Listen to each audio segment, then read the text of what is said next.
Olá, tudo bem? Eu sou o professor Otávio Plazzi e esta é a nossa aula de tecido cartilaginoso, que tem como referência o capítulo de número 7 do livro de Histologia Básica dos autores Junqueira e Carneiro. Bom, assim como o tecido adiposo que nós estudamos e que o Junqueira coloca em um capítulo diferenciado, separado, o tecido cartilaginoso também é um tipo especial ou uma forma especializada de tecido conjuntivo, ok? É um tecido conjuntivo um pouco diferente dos demais, né? Por que um pouco diferente dos demais? Porque a matriz desse tecido é de consistência rígida. Não tão rígida quanto um tecido ósseo, porém de consistência mais rígida do que um tecido conjuntivo convencional. Tudo bem? Mais rígido do que um tecido conjuntivo convencional. Apresenta como funções, né, principalmente o suporte a tecidos moles, né? E aí a gente tem aqui como característica da cartilagem, do tecido cartilaginoso junto com o tecido ósseo, que também tem essa característica de suporte a tecidos moles, como o músculo, por exemplo, né? Revestimento de superfícies articulares, sendo uma das principais características ou uma das características primordiais de uma articulação do tipo sinovial, é a presença dessa cartilagem articular. E é importante que a gente diga que essa cartilagem existe ali principalmente para diminuir ou para impedir o atrito osso com osso, uma vez que havendo esta cartilagem, o atrito se dará através da lubrificação em menor intensidade. Então, reveste as superfícies articulares, né? Outra função, a absorção de choques. Nós vamos ver que alguns tipos de cartilagem, como, por exemplo, a cartilagem que faz parte do disco intercalar, do disco intervertebral, né? Ela é de fundamental importância na absorção de impactos, né? Entre uma vértebra e outra na nossa coluna, vertebral, ok? Essas são algumas das funções do tecido cartilaginoso. Uma característica bastante importante do tecido cartilaginoso é que ele é essencial para a formação e o crescimento dos ossos longos. E aí, obviamente, nós não vamos abordar nesta aula o processo de ossificação, mas caso você se interesse, eu tenho uma videoaula de tecido ósseo, né, em que abordo muito claramente esse processo de ossificação, mas um molde de cartilagem hialina é a base, por exemplo, para um tipo de ossificação denominada ossificação endocondral, não é? Endo, dentro, condro, cartilagem. Então, o tipo de ossificação que acontece tendo como molde a cartilagem hialina, a gente chama de ossificação endocondral.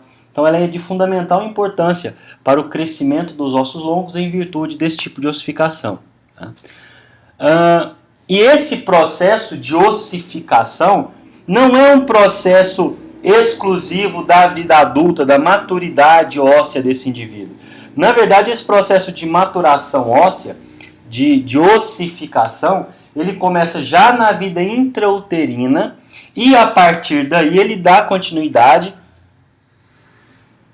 e vai se encerrar exatamente no momento em que o indivíduo chega na fase de maturidade do tecido ósseo, né?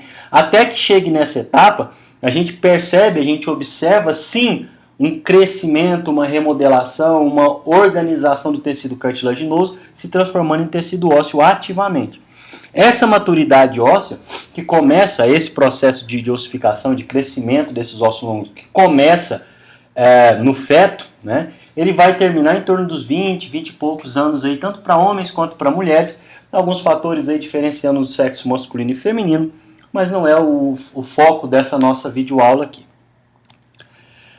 O tecido cartilaginoso, assim como todos os tecidos que são tecidos conjuntivos, ele é formado por células, que no caso são os condrócitos, condrocartilagem citocélula, que são os condrócitos, que esses condrócitos, assim como no tecido ósseo, os condrócitos, eles se localizam dentro de lacunas, que são espaços que a gente vai ver já já. Okay? Então ele possui células, e as células da cartilagem nós chamamos de condrócitos. E possui também um abundante material extracelular denominado matriz cartilaginosa. Então ele tem célula e matriz, o que não é novidade para a gente, porque desde o tecido conjuntivo, que a gente está estudando a generalidade do tecido conjuntivo, a gente também encontra esses dois constituintes, células mais matriz. No caso do tecido cartilaginoso, que é o alvo do nosso estudo hoje, a célula é o condrócito e a matriz é a matriz cartilaginosa, que a gente vai estudar no momento oportuno aí, subdividindo os tipos de cartilagem em que a gente tem. Ok? Então, a função do tecido cartilaginoso tem relação direta com a constituição da sua matriz. Se essa matriz ela for mais rígida ou menos rígida, mais elástica ou menos elástica, é o que vai determinar a adaptação dessa matriz, desse tecido, a uma função específica. Então a função tem relação direta com a constituição da matriz, né? Que pode ter um predomínio de fibra colágeno ou de colágeno mais elastina. Então a matriz pode ter um predomínio da proteína colágeno ou de colágeno mais elastina. E aí fica claro aqui, né? Se é puramente colágeno, nós temos uma matriz mais rígida, uma matriz mais resistente. Se é uma matriz que tem colágeno mais elastina, aí eu estou me referindo, na verdade, a uma matriz com uma condição de elasticidade, de adaptabilidade muito maior do que uma matriz mais rígida. Então nós vamos ver, a partir de agora, que a constituição da matriz, o tipo de proteína predominante dessa matriz, vai ser determinante, vai ser decisivo para que a gente entenda a função desse tecido cartilaginoso. Além das fibras que predominam nessa matriz, né, são constituintes da matriz as macromoléculas de proteoglicanos, mais ácido hialurônico e diversas glicoproteínas. Mas eu volto a afirmar para você, sem sombra de dúvida, que o que vai determinar a função desse tecido cartilaginoso é o tipo de proteína predominante. É aquilo que, sem sombra de dúvida, é o mais importante da matriz. A cartilagem não possui vasos sanguíneos e ela é nutrida por capilares que vêm lá do tecido conjuntivo que envolve essa cartilagem. Os vasos sanguíneos não estão no tecido cartilaginoso, ok? Os nutrientes vêm dos capilares do pericôndrio, que é o tecido que envolve perifericamente a cartilagem, ok? Então, eu tenho um tecido conjuntivo que envolvendo essa cartilagem, que é o pericôndrio, e advém deste pericôndrio os nutrientes, né, fundamentais para a sobrevida desse tecido cartilaginoso. As cartilagens das superfícies articulares móveis não possuem pericôndrio. Ué, Otávio, mas se não possuem pericôndrio, como que elas são nutridas? Aí elas recebem o nutriente do líquido sinovial das cavidades articulares, porque a gente está falando de uma articulação sinovial, que tem como característica, basicamente, aqui a gente não vai entrar nessa seara, mas a presença de cápsula articular, a presença de membrana sinovial, de líquido sinovial, porque são articulações extremamente móveis. E quem vai se ocupar em nutrir esse tecido cartilaginoso, na verdade, é o líquido sinovial, bastante presente nesse tipo de articulação. Tudo bem? O tecido cartilaginoso é também desprovido de vasos linfáticos e de nervos. Então, o tecido cartilaginoso ele é desprovido de vasos sanguíneos, de linfáticos, de vasos sanguíneos e linfáticos e de nervos. São nutridos ou pelo pericôndrio, os demais tipos de cartilagem, nas cartilagens dos nutrientes advindos dos capilares pericondriais, as cartilagens articulares, né, presentes nas articulações do tipo sinovial. Essas cartilagens articulares, na verdade, elas não são nutridas por esse sangue, sendo nutridas em virtude disso pelo tecido ou pelo líquido sinovial presente nessa articulação. Aqui a gente está observando exatamente uma fotografia, né, de uma cartilagem do tipo hialina. Não cabe agora, nós vamos nos ater a esse detalhe de classificação um pouco mais adiante, mas eu quero chamar a sua atenção para algumas situações aqui. Olha só, observe que o condrócito, que é essa célula que a gente está vendo com o citoplasma aqui, ó, ele está envolto por um espaço denominado lacuna. Então aqui a gente está vendo o condrócito, o núcleo do condrócito e o seu citoplasma, envolto por uma separação da matriz, isolado da matriz por um espaço chamado lacuna. E às vezes, numa mesma lacuna, nós temos dois condrócitos, não tem problema. Normalmente um só, mas pode acontecer de terem dois condrócitos. Tá? Na parte superior e na parte inferior, a gente está vendo o pericôndrio, que é o tecido conjuntivo que vai nutrir essa cartilagem. Se tem pericôndrio, a gente pode chegar à conclusão, sem medo de errar, que na verdade nessa cartilagem hialina que está mostrando aí, não é uma cartilagem articular. Uma vez que eu acabei de afirmar para você que as cartilagens articulares elas são desprovidas de pericôndrio, sendo nutridas a partir do líquido sinovial. Ok? Então aqui a gente está vendo um esquema, né, mostrando aqui um condroblasto, que é a matriz cartilaginosa jovem. Aqui a gente está vendo o fibroblasto do pericôndrio. Esse espaço demarcado aqui é o pericôndrio. Todo esse espaço aqui é a cartilagem. Tá? Aqui a gente tem o condrócito, que é o condroblasto já maduro. Tá?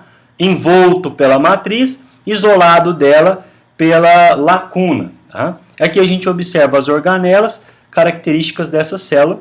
E aqui a matriz capsular que está em torno do citoplasma da célula do condrócito. Ok? Bom, nós podemos classificar o tecido cartilaginoso em 3 tipos, e aí nós vimos já que esses 3 tipos eles se diferem de acordo com a constituição da sua matriz. Não é isso? Então, olha só. O primeiro tipo é a cartilagem hialina. Cartilagem hialina, que na verdade é o tipo mais comum de cartilagem que nós temos, cuja matriz possui delicadas fibrilas constituídas principalmente de colágeno tipo 2.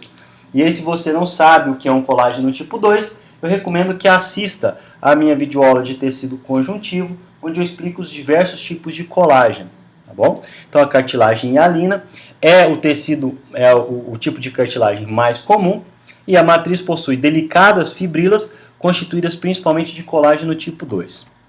O outro tipo de cartilagem é a cartilagem elástica, que possui poucas fibrilas de colágeno tipo 2 e abundantes fibras elásticas. Então a cartilagem elástica possui poucas fibrilas de colágeno tipo 2 e abundantes fibras elásticas. Daí o nome ou a denominação de cartilagem elástica. Perceba a importância da constituição da matriz com relação à função dessa célula aí, né? Dessa cartilagem, melhor dizendo. E o terceiro tipo, que é um tipo mais grosseiro de cartilagem, é a chamada cartilagem fibrosa, que apresenta a matriz preponderantemente constituída por fibras de colágeno tipo 1, fibras grossas de colágeno tipo 1. Então nós vamos ver que apesar de ser também predominantemente de colágeno, na verdade preponderantemente, né, esmagadora maioria de colágeno, assim como a cartilagem hialina, mas aqui nesse caso a cartilagem fibrosa tem fibras mais grossas e o colágeno tipo 1 confere uma resistência maior, uma grosseria maior, né, um aspecto mais grosseiro, melhor dizendo, maior para essa cartilagem. Tá? Obviamente, a partir de agora, nós vamos nos aprofundar com mais cuidado, com mais zelo em cada um desses tipos de cartilagem, para que você entenda com bastante clareza. Então vamos a seguir. Vamos falar inicialmente da cartilagem hialina. Então vamos falar inicialmente da cartilagem hialina. Nós vimos agora há pouco que é constituído basicamente por finas fibrilas de colágeno, né? Colágeno especificamente do tipo 2. Mas é o que nós vamos começar a aprofundar no estudo a partir de agora. Então a cartilagem hialina é o tipo mais frequente de cartilagem no nosso corpo. adota uma coloração branco-azulada e translúcida quando no indivíduo vivo, a fresco, né? Obviamente, em uma lâmina histológica, ela vai assumir a coloração relativa ao corante que foi utilizado. Mas no indivíduo a fresco, no indivíduo vivo, né, tem ali uma coloração branco-azulada e é translúcida. Tá? Forma o primeiro esqueleto do embrião. Eu disse agora há pouco que é fundamental, a cartilagem tem uma fundamental importância para a presença, né, para o processo de ossificação e de crescimento dos ossos longos. Né? Então, o primeiro esqueleto do embrião, o esqueleto primitivo, que é o esqueleto cartilaginoso do embrião, é constituído de cartilagem hialina. E entre a diáfise e a epífise, ou seja, entre a região central e as extremidades, né, a diáfise é a região central de um osso longo, e as epífises são as regiões distais, né, periféricas desses ossos longos em crescimento, observa-se o disco epifisiário, que na verdade é um marcador de crescimento. Enquanto o disco epifisiário estiver presente, significa que esse osso ainda não completou o seu processo de crescimento. Ok? Na medida em que esse disco epifisiário some, esse osso já atingiu a sua maturidade de crescimento. Então a gente encontra também, além de ser o constituinte normal dos ossos, né, do esqueleto do embrião, de maior parte do esqueleto do embrião, a gente encontra também no disco epifisiário essa modalidade de cartilagem hialina. No adulto, aonde que a gente encontra? Bom, a gente encontra principalmente na parede das fossas nasais, né, na traqueia e nos brônquios, na extremidade ventral das costelas, e nós encontramos também recobrindo as superfícies articulares dos ossos longos. Então a gente está observando os locais onde é possível se encontrar a cartilagem hialina no adulto. Né? Repetindo, na parede das fossas nasais, na traqueia e nos brônquios, na extremidade ventral das costelas e recobrindo as superfícies articulares dos ossos longos.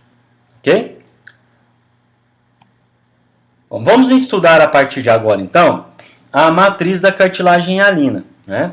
Eu disse agora há pouco que a constituição da matriz é que vai definir a função dessa cartilagem, aquilo que aquela cartilagem está adaptada para suportar.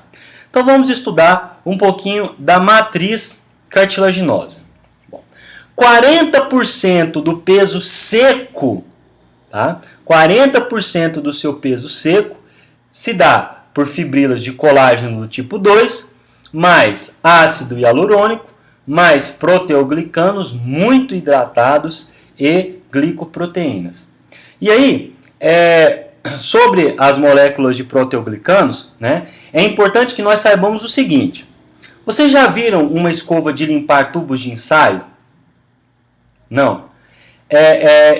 Aquelas escovinhas de limpar mamadeira. Ah, sim, claro, né? Umas escovinhas que a gente limpa mamadeira.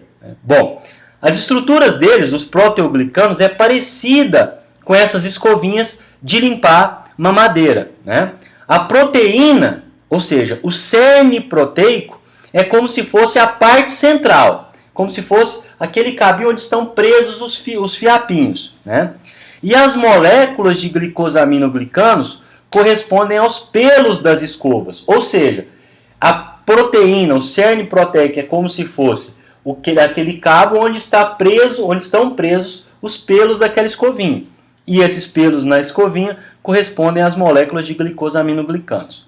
Bom, diante disso, cerca de 200 proteoglicanos podem estabelecer ligação com uma única molécula de ácido hialurônico, formando um agregado molecular muito grande, em torno de 4 micrômetros, que é fundamental para manter a rigidez da matriz cartilaginosa.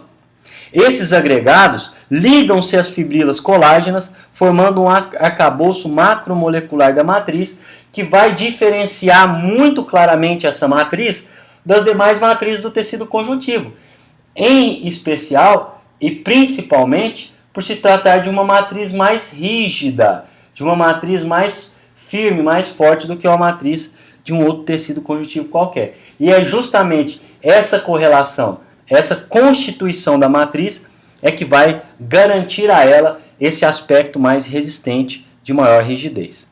Ok? O alto conteúdo de água de solvatação das moléculas de glicosaminoglicanos atua como um sistema de absorção de choques mecânicos, muito importante nas cartilagens articulares. Olha aí a gente caracterizando a estrutura da matriz e relacionando ou correlacionando essa estrutura com a função. Veja bem, eu não vou ter essa articulação nas zonas essa cartilagem em zonas articulares. Eu não tenho essa cartilagem em locais onde eu tenho as articulações, onde sobrepõem impactos, né? Nós já vimos isso que é a cartilagem articular. Então, é justamente o alto conteúdo de líquidos dessa molécula de glicosaminoglicanos que vai fazer com que haja essa absorção, essa possibilidade de absorver esses impactos na articulação. É aí, olha, é a estrutura demonstrando a característica funcional desse tipo de cartilagem, especificamente a cartilagem hialina, a qual nós estamos nos referindo nesse exato momento. Então aqui, olha só, o que a gente está vendo aqui, olha. Está vendo exatamente uma organização, né, molecular da matriz da cartilagem hialina. Né? As proteínas de ligação unem por covalência a proteína central dos proteoglicanos. Tá? As moléculas muito longas de ácido hialurônico. Então a gente está vendo aqui, olha, o ácido hialurônico, tá aqui bastante longa a molécula. Aqui a gente está vendo o cerne proteico. Lembra quando eu disse que é justamente que essa estrutura lembrava um pouquinho aqueles pelinhos daquela escovinha de limpar a mamadeira? Olha só, então eu tenho o cerne proteico, que é o bastãozinho, e aqui eu tenho, olha, as proteínas, né, os glicosaminoglicanos que estão aderidos a esse cerne proteico. E é justamente a proteína de ligação que vai manter essa comunicação do ácido hialurônico com o cerne proteico. Okay? Então a gente está vendo a estrutura que vai garantir essa rigidez à matriz cartilaginosa.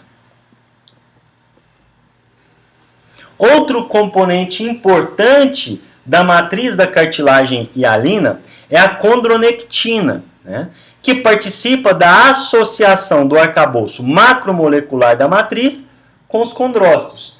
Então, é como se fosse um meio de contato, é como se fosse um meio de conexão da matriz, do arcabouço macromolecular da matriz, com as células do tecido conjuntivo. Né? Então, é a condronectina que realiza esse papel. Em torno dos condrócitos, existem zonas estreitas, ricas em proteoglicanos e pobres em colágeno, que se mostram basófilas e são impropriamente chamadas de cápsulas.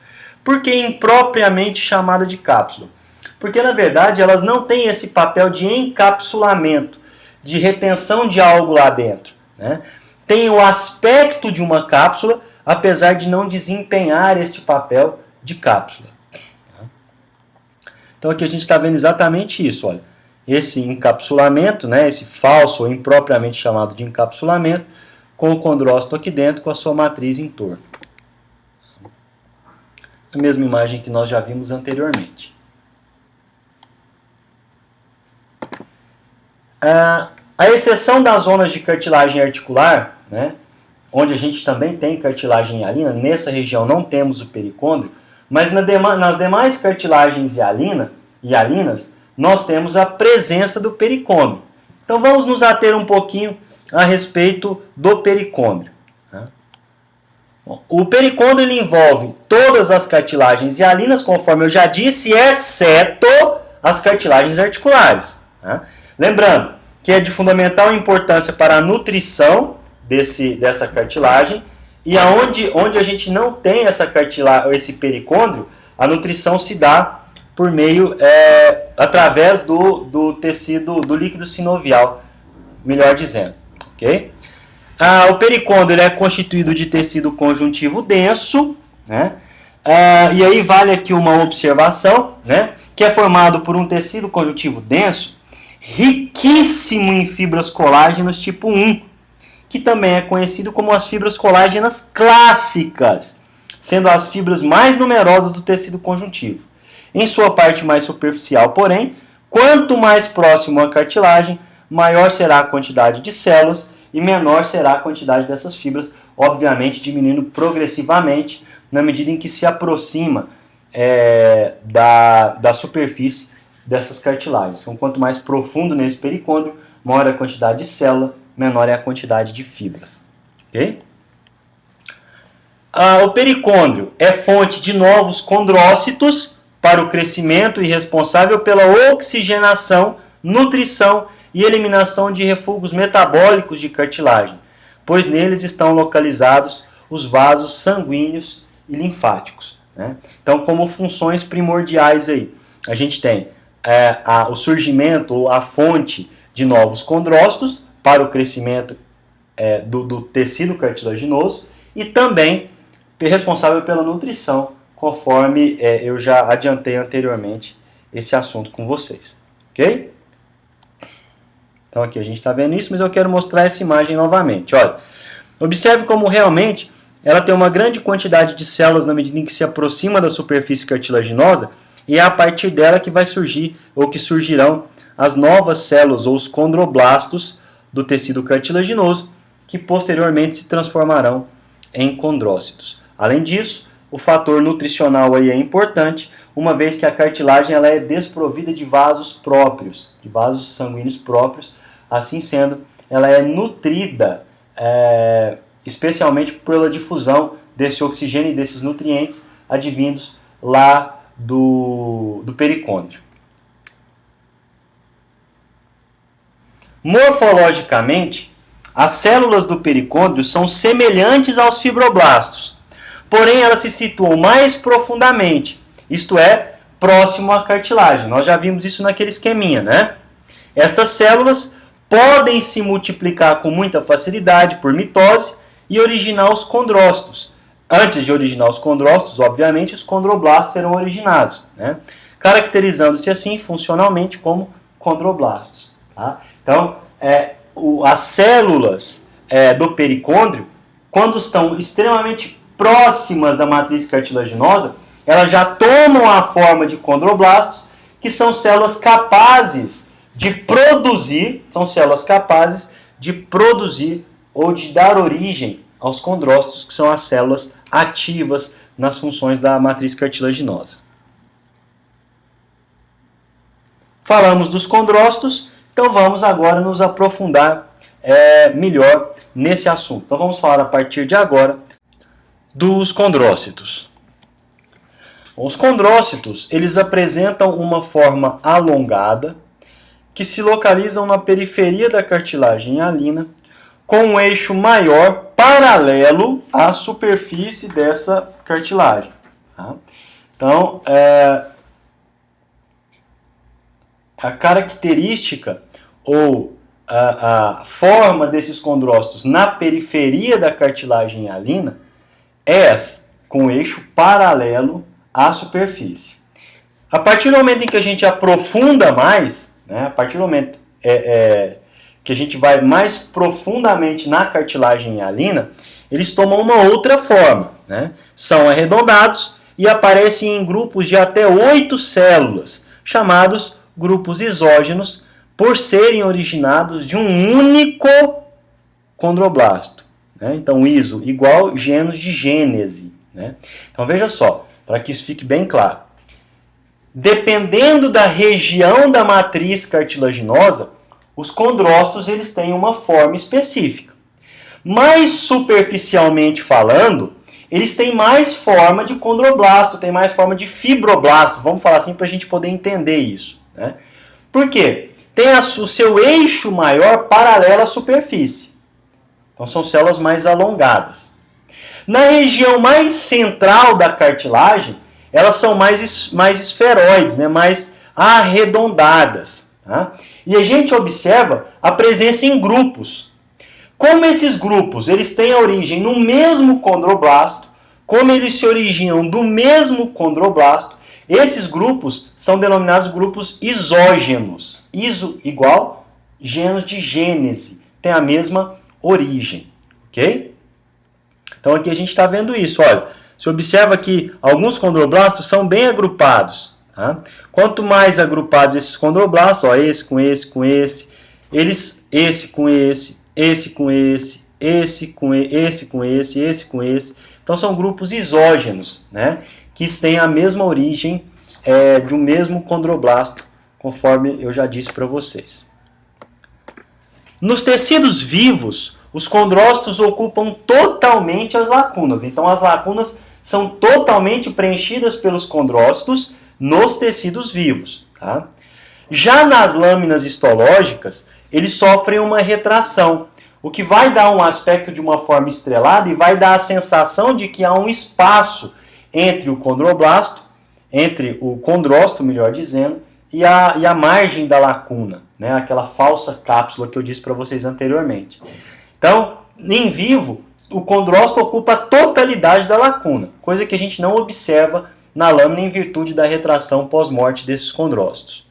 A superfície dos condrócitos parece regular ao microscópio óptico, mas aí quando os cientistas observaram ao microscópio eletrônico, eles perceberam que, na verdade, eles têm reentrâncias, ou seja, dobras para dentro, e saliências, ou seja, dobras externas, e não são lisos, como a gente achou que fosse observando no microscópio óptico. Tá?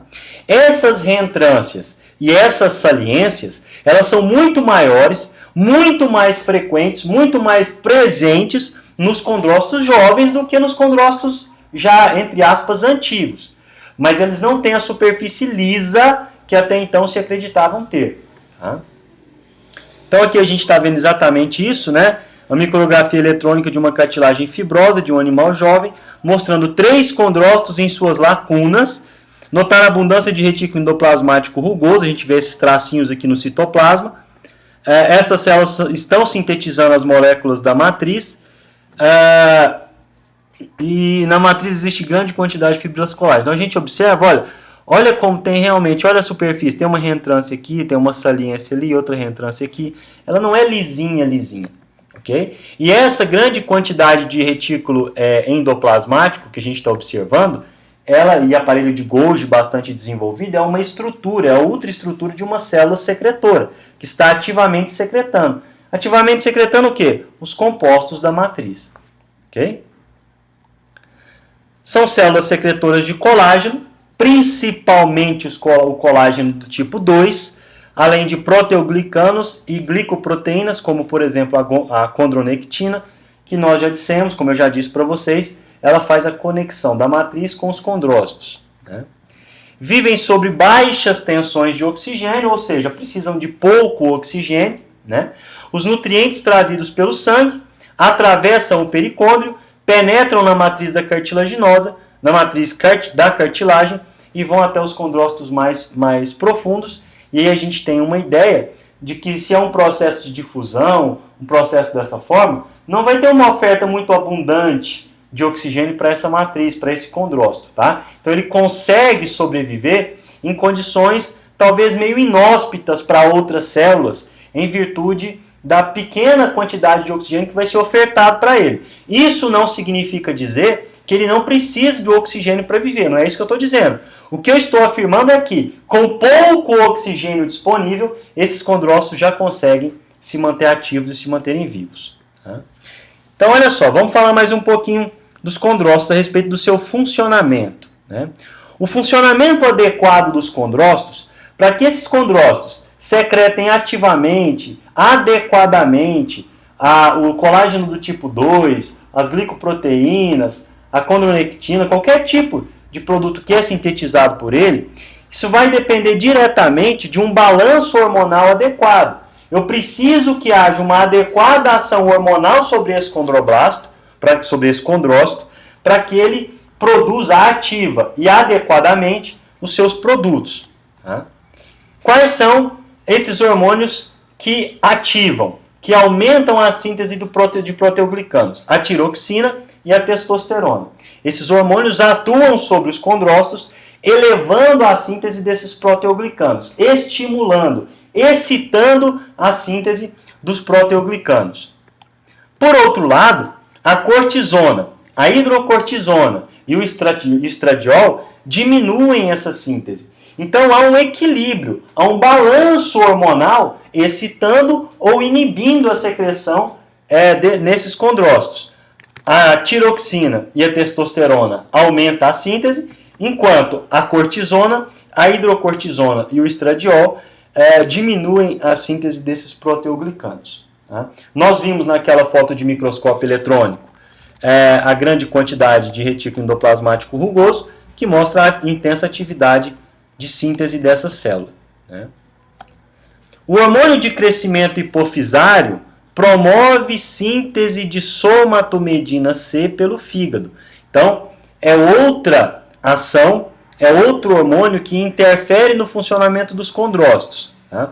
E o que isso quer dizer? O que quer dizer essa síntese? Qual que é a função dessa somatomedina C? Bom, a somatomedina C vai aumentar a capacidade sintética dos condroblastos, além de atuar também multiplicando essas células, estimulando o crescimento das cartilagens.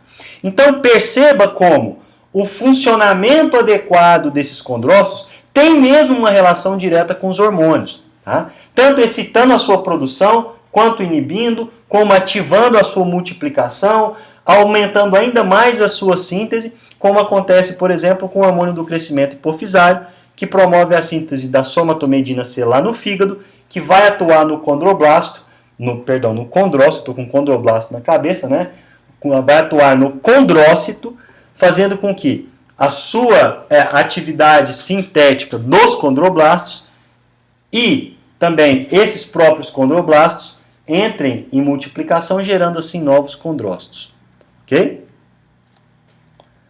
Bom, vamos entender então o processo de formação ou de surgimento da cartilagem hialina. Né? A gente dá o nome disso de histogênese. Né? Então vamos estudar a origem do tecido, a origem da cartilagem hialina. Bom, esboços da cartilagem surgem no mesênquima do embrião. E aí você pode ficar se perguntando, né, o que é o mesênquima, Otávio? Então veja bem, o mesênquima é um tecido embrionário que vai derivar da mesoderme, que constitui uma espécie de tecido conjuntivo primitivo. E é a partir desse tecido conjuntivo primitivo que se formarão os demais tecidos conjuntivos, bem como os tecidos musculares. Então, quando eu falo mesênquima, eu estou me referindo a um tecido conjuntivo primitivo, que vai dar origem não só à cartilagem hialina, como aos demais tecidos conjuntivos, inclusive o tecido muscular, que não é um tecido conjuntivo, mas também surge ou tem a mesma derivação embrionária. Tá? Primeira modificação dessa cartilagem hialina no processo de formação. Né? As células que até então elas eram achatadas, né? Elas vão passar por um arredondamento das células mesenquimatosas. Então aquelas células que até então eram achatadas tornar-se-ão a partir desse momento mais arredondadas. Né? Esse arredondamento ele vai retrair, fazer com que os prolongamentos se retraiam, né? E se aglomerem. Essas células passam a se chamar então condroblastos. Nós vimos que as células originais elas estavam lá no pericôndrio. Essas células mesenquimatosas lá do pericôndrio, elas vão se diferenciar em condroblastos. Esse processo de diferenciação, nós vimos que inclui a modificação na forma, em que essas células vão ficar mais arredondadas, vão ficar mais encurtadas, mais retraídas, e aí vão se transformar em condroblastos. Né? Em seguida, começa a síntese da matriz, o que afasta os condroblastos uns dos outros. Então, o que vai acontecer a partir de então é que, na medida em que esses condroblastos começarem a sintetizar a matriz, imagine dois corpos, e aí de repente começa a aparecer água, vamos supor assim, entre os dois corpos. Concorda que a água vai começar a distanciar os dois corpos? É o mesmo raciocínio. Eu tenho lá os dois condroblastos que começam a secretar ativamente a matriz. Começam a secretar ativamente. O que vai acontecer é que, na medida em que a matriz vai sendo produzida, essa matriz vai se interpondo entre as células e, assim sendo, começam a distanciar essas células umas das outras. Então aqui a gente está vendo exatamente isso, né? Aqui as células estreladas, as células mesenquimatosas, aí elas ficam mais arredondadas e agrupadas, começam a sintetizar a matriz e se espalhar, e elas entram num processo de divisão celular, formando aqueles grupos isógenos, né, que derivaram do mesmo condroblasto. Okay? Então é o que a gente está vendo nesse esqueminha aí, muito bem ilustrado, aí, muito bem pensado e executado e desenhado aí pelo grupo do Junqueira. Tá? A diferenciação das cartilagens dá-se do centro para a periferia. Tá? Então o processo ele começa no centro e finda, ou seja, termina na periferia. De modo que as células mais centrais já apresentam as características de condrócitos, porque elas iniciaram o processo de amadurecimento e de formação mais precocemente. Enquanto que as células periféricas ainda são condroblastos típicos e só tornar-se-ão condrócitos maduros e ativos a partir do momento em que essas sofrerem esse processo de amadurecimento. Então, como o amadurecimento ele começa no centro e se direciona para a periferia, as primeiras células a se amadurecerem são as células centrais e não as periféricas. O mesênquima superficial, como eu já disse, vai formar o pericôndrio, né, que depois vai ser a fonte de novos condroblastos. Tá? Então, o mesênquima vai dar origem ao pericôndrio, que posteriormente vai ser a fonte de novos condroblastos. Bom, vamos estudar agora, então, o crescimento da cartilagem hialina. Né? Como que se dá esse crescimento da cartilagem hialina? Ele se deve, na verdade, a dois processos. O primeiro é o crescimento intersticial, que ocorre por mitose dos condrócitos. Na medida em que esses condrócitos começam a se multiplicar por processo de mitose mesmo, aumentando em quantidade, aumenta em volume, aumenta em tamanho. Então é o crescimento intersticial. O segundo tipo é o crescimento aposicional, que vai acontecer por células advindas lá do pericôndrio, que se derivou das células mesenquimatosas anteriormente, lembra? Então o mesênquima deu origem ao pericôndrio. A partir daí, o pericôndrio vai começar a ser fonte de novas células de cartilagem. Mas aí vale a pena a gente caracterizar a seguinte situação. O crescimento intersticial, ou seja, por mitose dos condrócitos, quase só ocorre nas primeiras fases de vida da cartilagem. À medida em que a matriz se torna cada vez mais rígida, o crescimento intersticial, ou seja, por mitose dos condrócitos, deixa de ser viável, porque a rigidez vai impedir que esses condrócitos se multipliquem, concorda? Se eu tenho algo num espaço restrito, rígido, é difícil que eles consigam se multiplicar. Né? E aí passa a ser inviável o processo de crescimento intersticial, passando a crescer somente por aposição, e nós acabamos de ver que o crescimento aposicional se dá pela multiplicação das células advindas lá do pericôndrio. Ok? Em ambos os casos, ou seja, no crescimento intersticial e no crescimento aposicional, os novos condrócitos formados logo produzem fibrilas colágenas, proteoglicanos e glicoproteínas, de modo que o crescimento real é muito maior do que o produzido pelo aumento do número de células. Porque, na verdade, esse tecido ele não é constituído só por células, ele é constituído por matriz também. E aí, na medida em que eu aumento a quantidade de células, né, há também, como elas são produtoras da matriz, um aumento na quantidade dos componentes dessa matriz. Então, não é proporcional, não é exclusivamente proporcional à quantidade de crescimento de célula, porque todo o conjunto vai crescer sob um volume muito grande.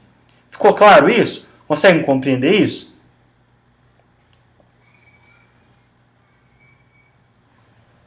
Bom, assim a gente vai finalizar o assunto de cartilagem hialina e nós vamos começar a falar agora do segundo tipo de cartilagem, que é a cartilagem elástica, ok? Nós estudamos o primeiro tipo, que é a cartilagem fibrosa, agora vamos falar um pouquinho da cartilagem elástica. Bom, a cartilagem elástica ela é encontrada no pavilhão auditivo, no conduto auditivo externo, na tuba auditiva, na epiglote e na cartilagem cuneiforme da laringe. Então são os locais tipicamente onde nós encontramos tipicamente essa cartilagem elástica.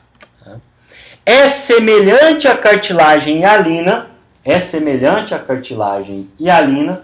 porém inclui, além das fibrilas de colágeno típicas da cartilagem hialina, e nós já vimos que as fibrilas de colágeno típicas da cartilagem hialina é principalmente a cartilagem do tipo 2, há também uma abundante rede de fibras elásticas. Obviamente, por se tratar de uma cartilagem elástica, além das fibras colágenas, tem que haver um predomínio, também uma grande quantidade de fibras elásticas. E essa rede de fibras elásticas, ela é contínua com as redes que tem no pericôndrio. Bem, então há uma continuidade dessa elasticidade, até porque de nada adiantaria nós termos uma cartilagem elástica com um pericôndrio firme. Então eu preciso ter uma condição de elasticidade tanto do pericôndrio quanto da cartilagem. Possui pericôndrio, obviamente, e cresce principalmente por aposição. Nós vimos que o crescimento aposicional se dá por origem de células lá do pericôndrio que vão se proliferar advindas de lá, do pericôndrio. Além de ser menos sujeita a processos degenerativos do que a cartilagem hialina. Ok? Então aqui a gente está vendo uma fotomicrografia de corte da cartilagem elástica, e aí vocês estão vendo esses tracinhos mais corados aqui, que são as fibras elásticas. Tá? O corante ele é específico para mostrar a fibra, tá? As células praticamente nem foram coradas. Tá? É uma cartilagem flexível, presente, como eu já disse, no pavilhão da orelha e na epiglote. Ok? E o último tipo de cartilagem que nós vamos abordar, que o Junqueira aborda, é a cartilagem fibrosa, que é o terceiro tipo de cartilagem, também conhecida como fibrocartilagem. Ela é desprovida de pericôndrio. Então, em se tratando de cartilagem, tanto as cartilagens articulares, a cartilagem hialina articular, quanto a cartilagem fibrosa não tem pericôndrio. Todos os demais tipos de cartilagem possuem pericôndrio. Tá? Possui características intermediárias entre o conjuntivo denso e a cartilagem hialina. E por estar sempre associada ao conjuntivo denso, fica difícil estabelecer o limite entre os dois. Tá? Como tem características de tecido conjuntivo denso e de cartilagem hialina, como ela está sempre conectada ao tecido conjuntivo denso, é difícil a gente saber aonde começa um e onde termina o outro. Tá? É encontrado nos discos intervertebrais, nos pontos em que alguns tendões e ligamentos se inserem nos ossos e na sínfise púbica, por exemplo. Então aqui a gente está vendo esse aspecto da cartilagem, da fibrocartilagem. A gente percebe que os condrócitos são dispostos em fileiras, e separados por fibras colágenas. É encontrado com frequência na inserção de tendões na cartilagem hialina e nas epífises dos ossos. Os condrócitos, como eu já disse, frequentemente se encontram enfileirados, é uma característica dessa cartilagem. Então, se você bater um olho numa lâmina, identificar esses condrócitos enfileirados, trata-se de uma cartilagem do tipo fibrosa. A matriz ela é acidófila em virtude da grande quantidade de fibras colágenas, ou seja, cola-se fortemente a corantes ácidos. Daí aquela coloração característica que nós vimos na imagem anterior. Substância fundamental é escassa e limitada às proximidades das lacunas que contêm os condrócitos, onde forma cápsulas basófilas. Então tem pouca substância fundamental, ficando inclusive limitada ou exclusivamente limitada a essa região mais próxima dos condrócitos.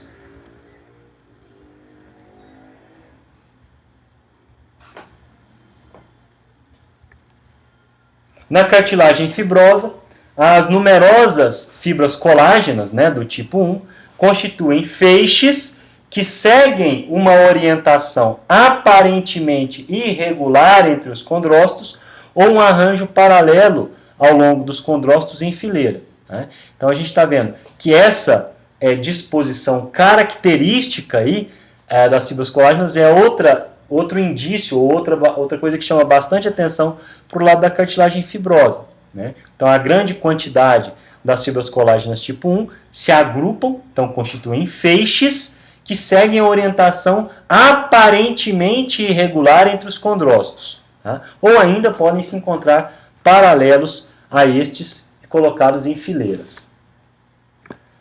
Bom, vamos falar agora, não genericamente a respeito da cartilagem fibrosa, mas agora especificamente, para a gente finalizar esse capítulo, a respeito dos discos intervertebrais, em virtude da grande importância clínica para nós desses discos, né?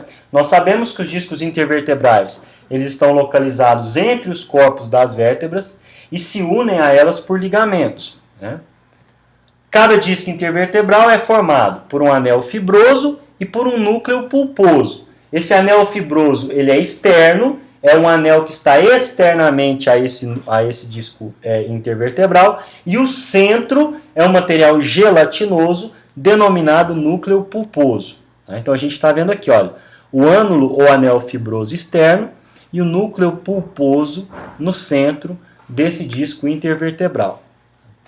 Do que é constituído o anel fibroso? O anel fibroso, na sua porção periférica, ele é constituído de tecido conjuntivo denso. Lembra que eu disse que sempre associada à cartilagem fibrosa, nós temos um tecido conjuntivo denso, que inclusive dificulta a limitação ou a definição, a demonstração de limites entre eles. Okay? Em sua maior extensão é constituída de fibrocartilagem, né, cujos feixes de colágeno formam camadas concêntricas que se dirigem para o centro. Né? Já o núcleo pulposo, ele se encontra na parte central do anel fibroso. O tecido é formado por células arredondadas, tá? O tecido do núcleo pulposo, que estão dispersas em um líquido viscoso, rico em ácido hialurônico e contendo pequena quantidade de colágeno tipo 2. Então essa é a constituição básica do núcleo pulposo. No jovem é relativamente maior, sendo gradual e parcialmente substituído por fibrocartilagem com o avançar da idade, em virtude inclusive da desidratação dessa estrutura. Na medida em que ele vai perdendo líquido, o anel fibroso ele vai preenchendo esse espaço e ocupando parte desse núcleo pulposo. Os discos intervertebrais funcionam como coxins lubrificantes que previnem o desgaste do osso das vértebras durante os movimentos da coluna espinhal. Então vão servir como verdadeiros amortecedores, a gente pode dizer dessa forma, né? O núcleo pulposo é rico em ácido hialurônico e é muito hidratado e absorve as pressões como se fosse uma almofada, como eu citei agora, uma mola de absorção de impacto, né? Protegendo as vértebras como impacto, as vértebras contra impactos. E aí, como eu citei a importância clínica dos discos intervertebrais, vale aqui uma observação sobre o principal problema que a gente observa neles, né? Que é a presença de hérnia de disco intervertebral. Então, olha só, a hérnia de disco intervertebral, a gente observa a ruptura do anel fibroso, né? Mais frequentemente na sua parte posterior, mas pode acontecer em qualquer região, onde os feixes de colágeno são menos densos, o que resulta na expulsão do núcleo pulposo e no achatamento concomitante do disco. Frequentemente, este se desloca de sua porção normal entre os corpos vertebrais. Quando o disco se movimenta na direção da medula espinhal, pode comprimir nervos, produzindo fortes dores e distúrbios neurológicos, como parestesia, como perda de força, né? Na maioria dos casos, a dor se estende pela parte inferior da região lombar, que é quase sempre o local de maior incidência dessa lesão de hérnia de disco. Ok? Bom, então assim a gente conclui o assunto de tecido cartilaginoso. Eu gostaria de agradecer a sua atenção, a sua confiança em meu trabalho e me coloco à sua disposição nos endereços que você pode encontrar facilmente aí na região do rodapé aí do vídeo. Um grande abraço, mais uma vez muito obrigado pela atenção e confiança e até uma próxima oportunidade.